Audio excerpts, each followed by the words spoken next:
অবস্থা? কি অবস্থা? কোন অবস্থা?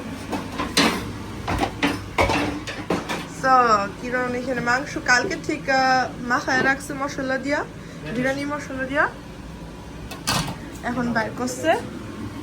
তারপরে চাউল দিয়ে ধুইয়া রাখছে, আর এমন আলু বাড়ছে, আর এখানে পানি বসে দিচ্ছে মশলা দিয়া। আজকে হবে কাচ্চি। এখানে পানি গরম হয়ে গেছিল, চাউল ঢালা হয়ে গেছে, এখন এটা 80% কুক করা হবে চাউলটা।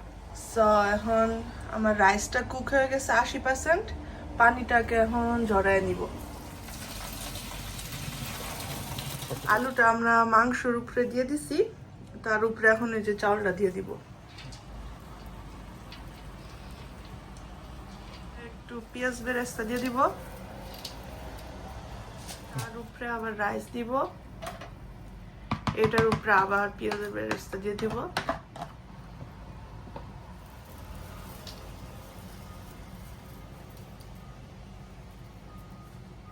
এরকম একটা চামচ দিয়া সিটি করে দিব, যাতে মাংস ভালো কুক হয়।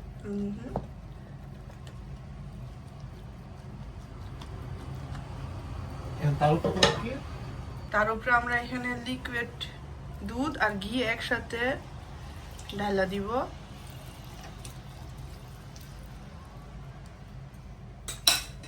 জর্দার রং দেওয়া হবে।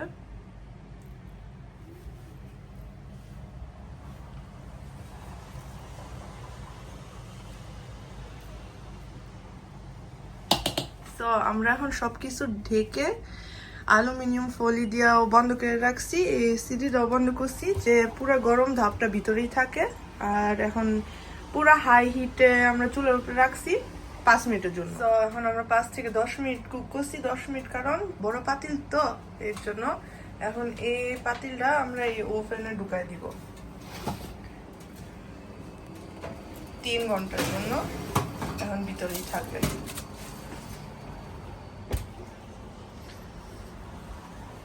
3 ঘন্টার পরে এখন আমরা খুলে দেখব।